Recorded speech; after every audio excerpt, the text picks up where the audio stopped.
but I think there's a pretty greater than 50-50 chance that we get a spike in the dollar. And if we get a sharp spike in the dollar, that could coincide with a deflationary impulse, a sharp pullback across, the general equity markets. And if that were to happen, I think the Fed's reaction to such a panic-driven sell-off would be the spark, the catalyst for silver, gold, our focus sectors to really see that big run we've all been expecting. Triple-digit silver is going to be the Fed's reaction to the next panic. This is Kaiser Johnson with Liberty and Finance, and these are the Miles Franklin Weekly Specials for October 27th through November 3rd, 2025, while supplies last. First this week, 1 ounce gold Valcambi Combi Bars that can be broken into 10 1/10 ounce bars are just $215 over spot. Next, 90% constitutional silver is just 30 cents over spot per ounce. Finally, assorted silver rounds are just $2.99 over spot per ounce. To order our specials or any of the many other options we have available, call us at 1-888-81-LIBERTY. That's 1-888-815-4237. We're available after hours and on weekends, and we look forward to speaking with you. Hey everyone, this is Elijah K. Johnson with Liberty and Finance. And back with us today is our good friend Steve Penny from the Silver Chartist. Steve, thank you so much for joining us today. You bet. Thanks for having me back, Elijah. I think last time we spoke, silver was up near $53. And I remember in the comments down below, people weren't too happy about me acknowledging the possibility of a pullback. I think you titled it, "Will $50 Silver Hold?"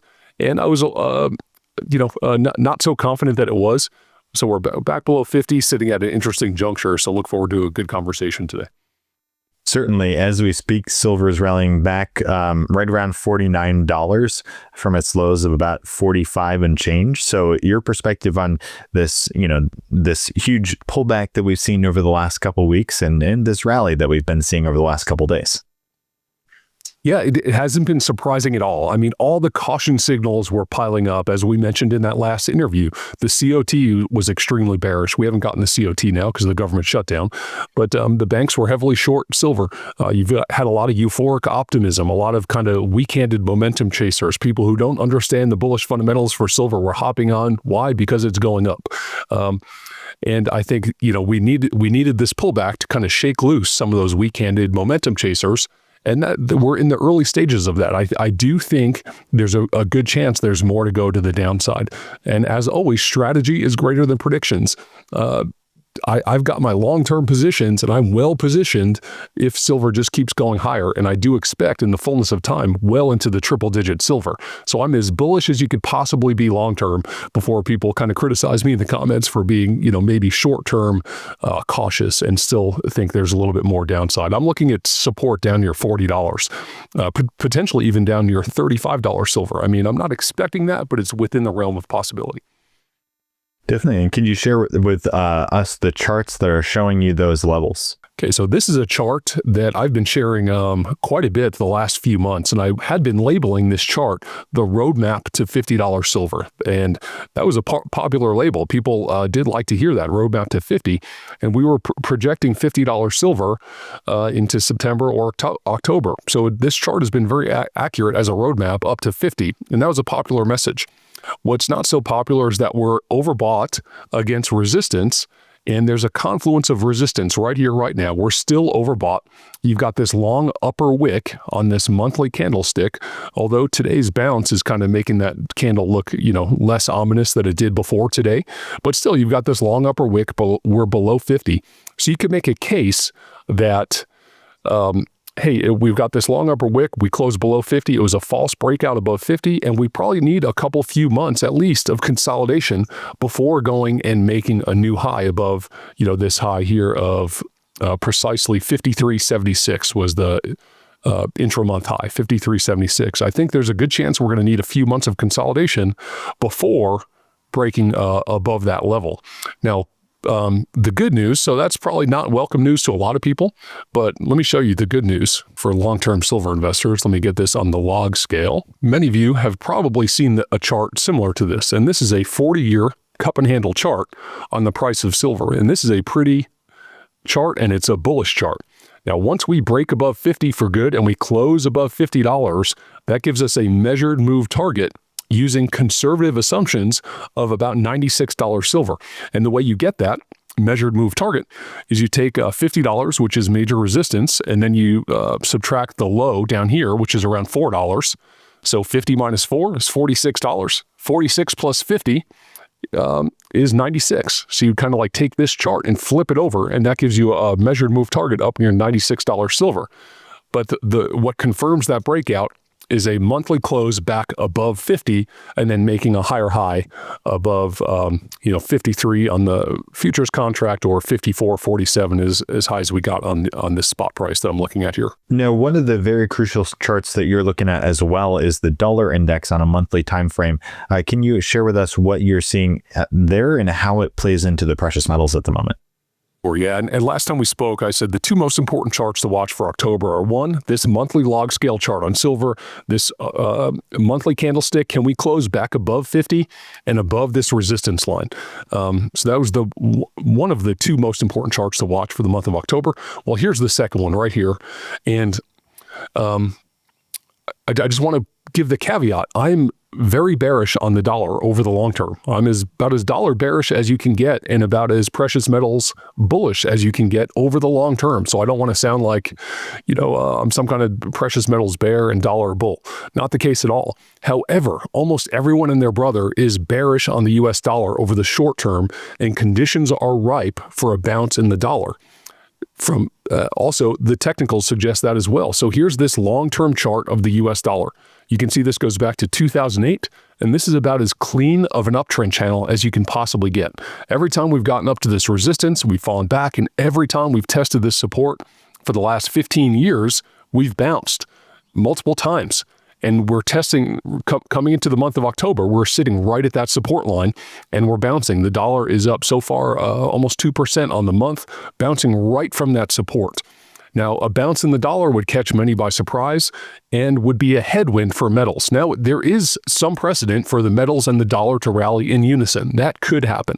But more often than not, the dollar is a headwind to the metals. And just as we've seen the dollar kind of plunge here in 2025, that's coincided with a rally in the metals. So I think the opposite would be true if the dollar were to bounce here. Then that would be, the case for some more weakness in the metals, which is opportunity for people who have taken profits and raised cash. If you've got cash available, bring on the dip, bring on the downside, because I think any dip that we do see in silver and gold are dips that are to be bought. I think institutions, hedge funds, trading algorithms are in a buy the dip mode, and I'm personally in a buy the dip mode too, where you can make a case for the last handful of years, before this kind of up move, a lot of algorithms were in a sell the rally mode in precious metals. Well, I think everyone and their brother is in a buy the dip mode. People want to get exposure to this rally, but they don't want to chase. So pullbacks are for buying, in my opinion. And I think we could get a really nice buying opportunity in the next month or so. Now, your level for silver that you're looking for, it sounds like, is around 40, even possibly lower, but probably not likely. For gold, what are some of the levels you're looking for as well? Yeah, and on silver, do you mind if I just share a daily chart just to kind of highlight? Certainly.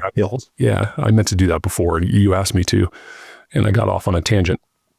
But here's the daily chart for silver. Let me put it at a scale that kind of is obvious.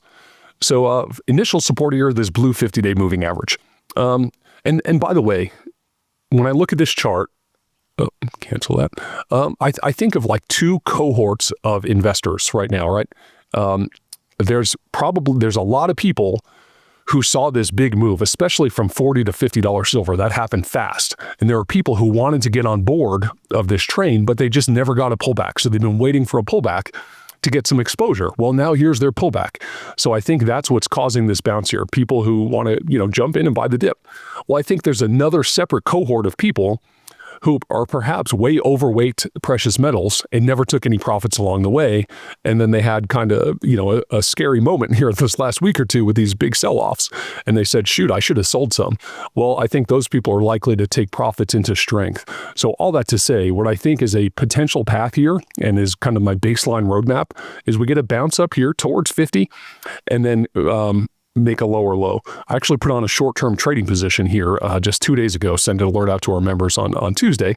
So we entered a trading position in silver miners, but this is a quick trade. I think we bounce up here and then come back and make a lower low down near 40, potentially even 35.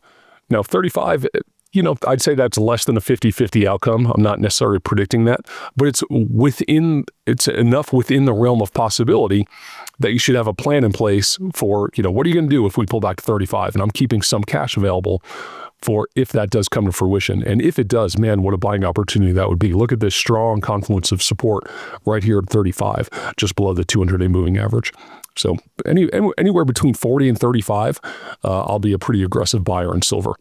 Maybe we don't go that low. There's also support around 44. Is it mainly the aspect that there are probably a lot of people sitting on the sidelines wanting to take profits at the moment that you're forecasting the $40 price level? Yeah, and I think that potential for a surprise pop in the dollar would also weigh on the metals and cause, it could potentially be that catalyst. It's always hard to predict what's the catalyst going to be. That's why I like charts. Charts kind of allow you to, charts take into account all of the different, everything that the market currently knows. So, what the catalyst could be, it could be, Fed. We just had the FOMC meeting yesterday, and Powell acknowledged the possibility that maybe they don't cut rates in December. I mean, I think they will, but perhaps rate cut odds diminish into December, and the market thinks that the Fed's going to kind of scale back on their rate cut cycle. I'm just kind of throwing out some possibilities here. That could be a catalyst for a pullback in the metals, because right now the Fed is kind of stuck between a rock and a hard place, right? Stagflation. The economy's weak, the labor market is weak, and inflation is running hot. So they're stuck choosing between letting inflation run hot or sacrifice the economy, mainly the labor market. Their dual mandate. They can't satisfy both. Indications are they're going to let inflation run hot in order to, try and goose the economy. But that could change in the coming weeks. That's one potential catalyst for more downside in the metals. And Elijah, just want to make a small correction here. I had this blue line labeled as the 200-day moving average. This blue line here is the 50-day moving average, around $45 now. Yesterday it was $44.79. The yellow one is the 200-day moving average, down around 37 and rising. But if this pullback were to take place over a few months, well, that 200-day moving average will rise to reinforce that $40 support area. When it comes to gold, your perspective on that, we've broken below 4,000 today. We're bouncing back above it. Your take on what are the critical levels right now for gold? Yeah, for gold, for sure. Let me pull up this long-term log scale chart. I like to go big to small. Similar to $50 being a key battle line in silver, I think $4,000 is a key battle line in gold. And just like we've got this long upper wick in silver, we've also got this long upper wick in the price of gold. That's a rejection of higher prices and indicates profit taking. Not surprising after this big run here. You've got key support down at 3,500. And right now we're battling right at 4,000. So as I look, we're at $4,018. So just above that key $4,000 level, that's initial support. It'll be interesting to see if with this month, because today is the last day of the week and the month. So it'll be interesting to see if we close the month back above 4,000. But if 4,000 were to fail, there's really nice support down at 3,500. 3,500 would be a healthy pullback and a welcome pullback, to be honest with you. It wouldn't feel very comfortable at the time. We got up as high as 4,400. Well, if we pulled back to 3,500, that represents a 20% pullback. 20% pullbacks in a volatile metal like gold happen all the time. And you often get the sharpest pullbacks within the context of bull markets. So here's the potential path, kind of like a bounce here and then a lower low down towards this $3,500 area. Now, remember, take every forecast with a grain of salt, including my own. Strategy is greater than predictions. So I'm not, it's not like I'm all out. I'm well positioned if these metals were just to continue running higher. But I've also got opportunity fund capital available in the event that we do get a pullback, which is looking like a very good probability here.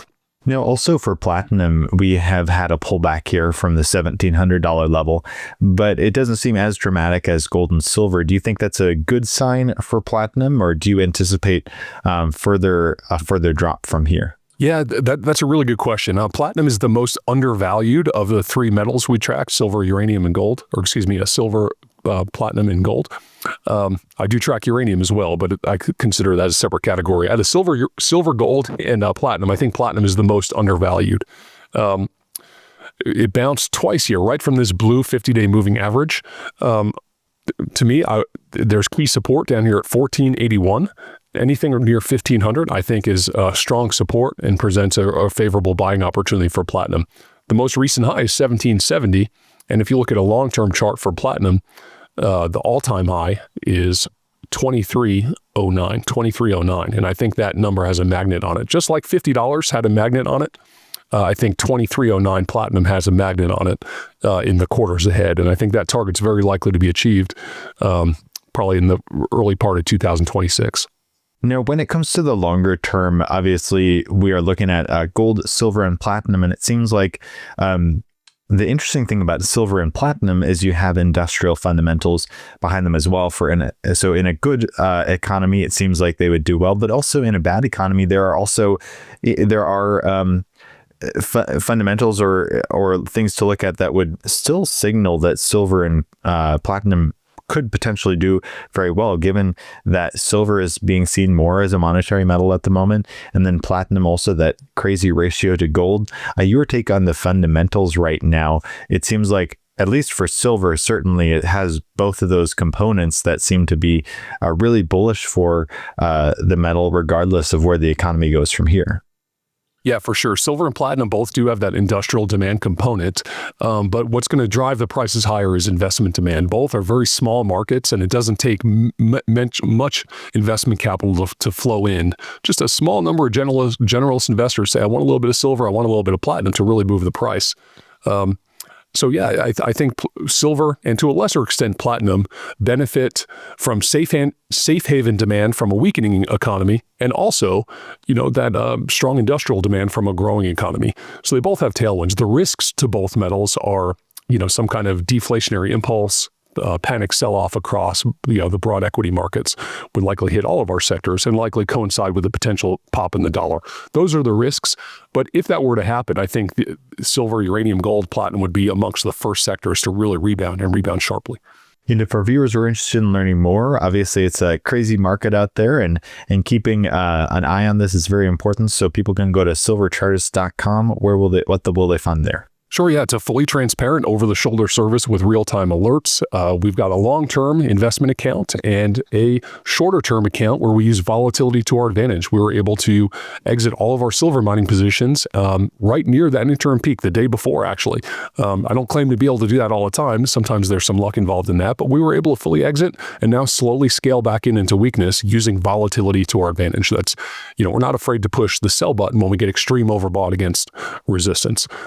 So that's kind of unique with Silver Chartist, and we've got an awesome community as well. So thanks for the opportunity to mention that, Elijah. Yeah, well, thank you so much, Steve. I really appreciate that. And also that over-the-shoulder look is really, really fun. So thank you so much for your time today, Steve. Any last thoughts before we let you go? No, let's just watch that chart for the dollar. If we do get that sharp bounce in the dollar, I don't want to sound like, well, you got to be careful with forecasts, right? Because a lot of people give their forecasts and they're like, this is exactly what's going to happen. I'm assigning maybe a 55%, 60% probability of this is the outcome. So 40% chance I could be totally wrong. But I think there's a pretty greater than 50-50 chance that we get a spike in the dollar.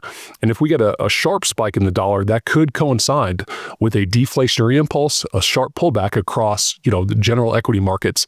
And if that were to happen, I think the Fed's reaction to such a panic-driven sell-off would be the spark, the catalyst for silver, gold, our focus sectors to really see that big run we've all been expecting. Triple-digit silver is going to be the Fed's reaction to the next panic, which could be closer than many think. I'm watching that dollar chart really closely. Fantastic. Well, Steve, really appreciate your time today. As always, thank you so much, and God bless. Thanks, Elijah. This is Kaiser Johnson with Liberty and Finance, and these are the Miles Franklin Weekly Specials for October 27th through November 3rd, 2025, while supplies last. First this week, 1-ounce gold Valcambi Combi Bars that can be broken into 10 1/10-ounce bars are just $215 over spot. Next, 90% constitutional silver is just 30 cents over spot per ounce. Finally, Assorted silver rounds are just $2.99 over spot per ounce. To order our specials or any of the many other options we have available, call us at 1-888-81-LIBERTY. That's 1-888-815-4237. We're available after hours and on weekends, and we look forward to speaking with you.